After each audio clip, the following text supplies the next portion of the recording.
দুপুরে ভাত খেতে বসেছি, খেতে খেতে দেখি না হঠাৎ করে নতুন অতিথি চলে এসছে। আর আমি তো একটু এদেরকে একটু বেশি বেশি করে ভালোবাসি, ওই জন্য দেখলে মায়া মায়া লাগে। তো ও এসছে, আর আমাদের বাড়ির যেগুলো ছিল ছানাপোনা, তো তারা তো দেখে ভয় পেয়ে গেছে। এবার দেখো কি অবস্থা, গায়ে সজারির মতো কাঁটা উঁচু করে দিয়েছে, পিঠ ডোঙা করে। দেখো শুধু অবস্থাটা, গাছের মাঝে গিয়ে উঠে নিচের দিকে তাকিয়ে দেখছে ও আছে কি নেই, আছে না চলে গেছে। তারপর আস্তে আস্তে একদম গাছের ওই উপরের ডাল ডেগোর উপরে উঠে বসে আছে। এতটা মার খেয়েছে, তো মার খেয়ে লাভ দিয়ে গাছে উঠে গেছে। দেখো শুধু ভাবটা দেখো এদের দুজনে।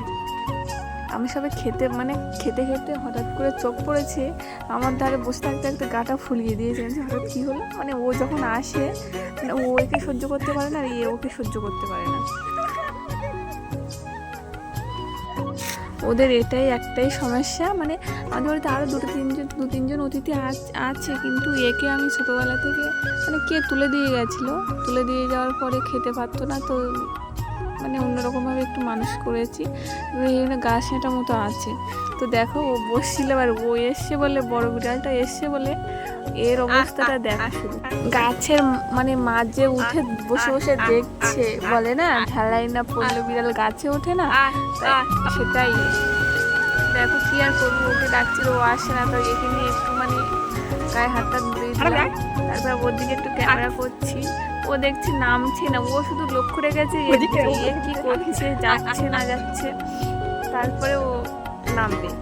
যাই হোক, তারপর দুপুরে খাওয়া দাওয়ার পরে আমরা একটু বেরিয়ে পড়েছিলাম বাজারে, কারণ আমাদের বাজারে একটা দোকানে জামা কাটানোর জন্য দেওয়া ছিল, টেলারের দোকানে। তো সেই জন্য বেরিয়ে পড়েছি আমি আর বড়বাবু।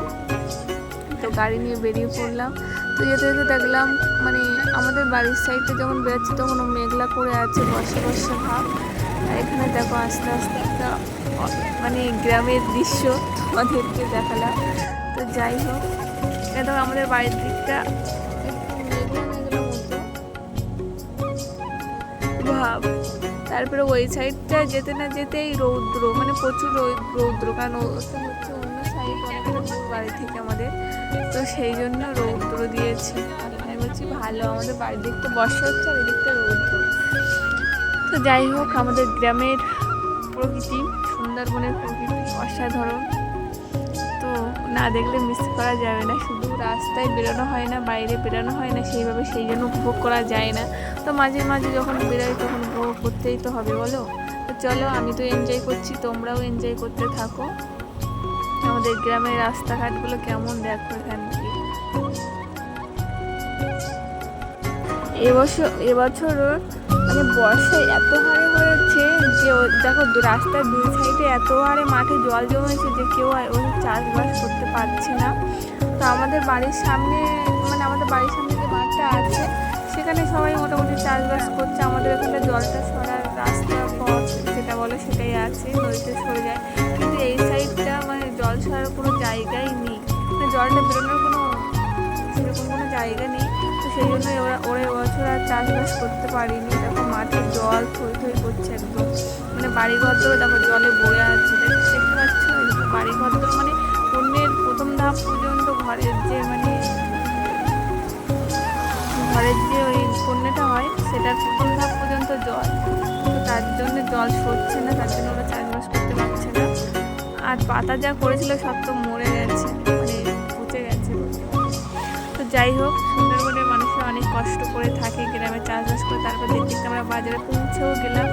পৌঁছে গিয়ে প্রথমে আমাদের মাছ হাটা পড়ে, সেটা পরে। তো সেটা পেরিয়ে তারপর আমাদের টেলারের দোকানে যেতে হবে। তো টেলারের দোকানে গিয়ে দেখি না দোকানটা বন্ধ। তো কি করা যাবে, হয়ে গেল অনেকক্ষণ বসে থাকা।